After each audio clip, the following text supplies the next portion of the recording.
আমাদের মাননীয় মুখ্যমন্ত্রীর কাছে আমি গত এক সপ্তাহ আগে সময় চেয়েছিলাম যে তামান্নার মা, আনিস খানের বাবা এবং হচ্ছে যে আমাদের দীপঙ্কর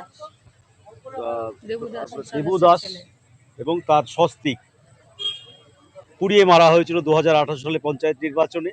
ওনার ছেলে তখন ছোট ছিল। এখন হচ্ছে যে দেখতে পাচ্ছেন তামান্না, আপনারা সবাই জানেন, নদিয়ার কালীগঞ্জে নির্বাচন উত্তর পরিস্থিতিতে বিজয় মিছিলে আমাদের তামান্নাকে খুন করেছিল। আর আনিস খান, সেটাও আপনারা সবাই জানেন, সেই সময়ের এ আর মীনাক্ষী মুখার্জি আমাদের পার্টি কেন্দ্রীয় কমিটি মেম্বার সহ আমরা চিফ মিনিস্টারের কাছে, মুখ্যমন্ত্রীর কাছে সময় চেয়েছিলাম। আজকে উনি 4টের সময় দিয়েছিলেন, কিন্তু যেহেতু আমাদের বিধানসভা একটু অনেকক্ষণ চললো, তাই তারপরে আমরা ওনার কাছে নিয়ে গিয়েছিলাম। এবং এই কেসগুলো সকলেই জানেন যে সঠিক যে বিচার পাওয়ার দরকার সেইটা পেয়েছিল না বলেই আজকে আমরা মুখ্যমন্ত্রীর কাছে দরবার করলাম।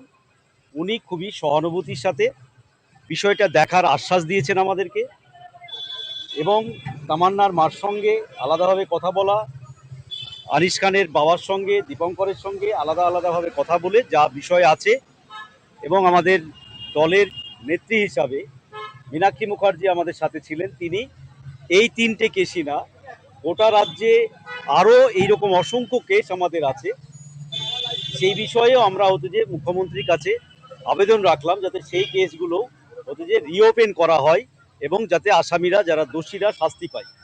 তখন উনি সেই কেসগুলোর ব্যাপারেও একটা ডিটেলস আমাদেরকে গোটা পার্টি, এবং বললেন যে রাজ্যের পার্টির ডেলিগেশনও প্রয়োজনে ওনার সাথে দেখা করতে পারেন। এই কথা বলে তিনি এখন আমাদেরকে ডিজিপির কাছে ভবানী ভবনে যাওয়ার জন্য বললেন এবং ডিজিপিকে ফোন করে দিলেন। আমরা এখন ডিজিপির কাছে যাব, তার সাথে তিনার সাথে দেখা করব এবং টোটাল বিষয়গুলো হচ্ছে যে বলবো। বাকিটা তামান্নার মা আছে, আনিস খানের বাবা আছে, দীপঙ্কর দাস আছে, যার ফলে, এবং আমাদের নেত্রী হিসাবে মীনাক্ষী মুখোপাধ্যায় আছে। তাদের কাছে আপনারা একটু শুনে নিয়ে বাকিটা জেনে নেবেন।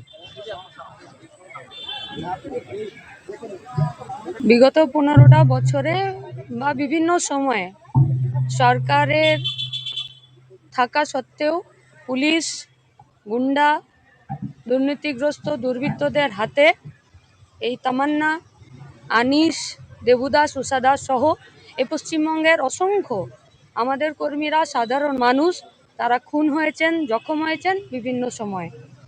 আমরা এই বিগত সময়ে আমরা দেখেছি পুলিশ, সরকার তারা কোনো রকম ব্যবস্থা গ্রহণ করেননি।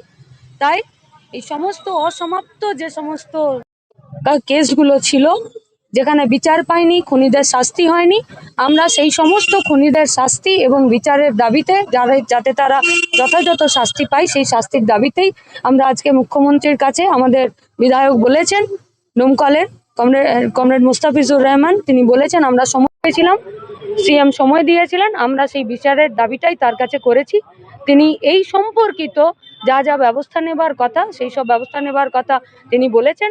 আমরা ভবিষ্যতে দেখব যে যাতে এই ধরনের ঘটনা না ঘটে, আর যে ঘটনাগুলো ঘটেছে, যারা খুন হয়েছেন, আমার আশেপাশে যারা আছে তারা প্রত্যেকেই শোকস্তব্ধ পরিবার, এরকম অসংখ্য পরিবার গোটা পশ্চিমবঙ্গে আছে, তারা যাতে দ্রুত বিচার পায়, ইনক্লুডিং আরজি করেও যে খুন হয়েছে, যে ধর্ষণ হয়েছে, তারও বিচার সমেত এই গোটা পশ্চিমবঙ্গের যারা এইভাবে সমস্যাতে খুন হয়েছেন, এই ধরনের যাদের সাথে ঘটনা ঘটেছে, তারা যাতে দ্রুত বিচার পায়, এই বিচারের দাবিতেই আমরা সিএমকে বলেছি পুলিশ এবং প্রশাসন এবং সরকার দ্রুততার সাথে যাতে তারা ব্যবস্থা গ্রহণ করেন এবং সমস্ত কেসের নিষ্পত্তি হয়ে যারা দোষী তারা যাতে দ্রুততার সাথে শাস্তি পান।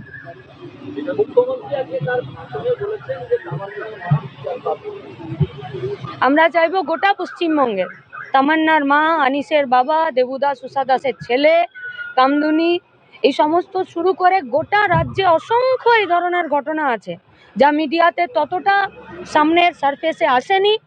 এ ধরনের অসংখ্য ঘটনা আছে যে ঘটনাগুলো পুলিশের কাছ অবধি যেতে পারেনি, কোর্ট পর্যন্ত গড়াতে পারেনি। এ ধরনের অসংখ্য ঘটনা আছে, সেই সমস্ত ঘটনাগুলো যেগুলো পুলিশের কাছে আসেনি, কোর্ট অবধি গড়ায়নি, সেগুলোর কি করে কি হবে আমরা জানি না। নিশ্চিতভাবে পশ্চিমবঙ্গে একটা পরিবেশ তৈরি হবে কি হবে না সেটা ভবিষ্যৎ বলবে। তবে এখন যে ঘটনাগুলো ঘটেছে অথচ দোষীরা শাস্তি পায়নি, তারা যাতে দ্রুততার সাথে শাস্তি পায় এবং এই কেসগুলো নিষ্পত্তি ঘটে। সরকারের কাজ তাই, সরকারের দায়িত্ব তাই। তাই আমরা সরকারের প্রতিনিধি হিসাবে সিএম এর সঙ্গে আমরা দেখা করেছি। উনি এই কাজগুলো করার জন্য যা যা প্রয়োজনীয় পদক্ষেপ, সেই পদক্ষেপগুলো গ্রহণ করার ক্ষেত্রে উনি কথা বলেছেন, আমরা দেখব। হ্যাঁ, আজকে আজকে আমাদের বিধায়ক রানাদা, মীনাক্ষীদি কথা বলেছিলেন, তারপরে ডেট ফিক্স করে আমাকে এখানে নিয়ে এসেছেন, আমাদের সবাইকে নিয়ে এসেছেন। তো সিএম আশ্বস্ত করলেন, বললেন যে আমি ওনার কাছে দাবি রেখেছিলাম যে আমার যে ক্ষতিটা হয়েছে তার জন্য আমি যাদের চাই, বিচারটুকু যা আমি চাই, শাস্তি চাই, যারা দোষী তাদের শাস্তি চাই। তো উনি আমাকে আশ্বস্ত করলেন যে ওনার শাস্তি উনি দেবেন, উনি আছেন, দেখছেন এবং দেখবেন। পুরোপুরিভাবে আমাকে আশ্বস্ত করলেন। আমি ভরসা নিয়ে ফিরে আসলাম, ভরসা পেলাম। হ্যাঁ, এখন আমি ওখানে যাচ্ছি। ওখানে উনি ফোন করে দিলেন, সিএম ফোন করে আমাদেরকে ওখানে পাঠালেন। তো ওখানে যাচ্ছি।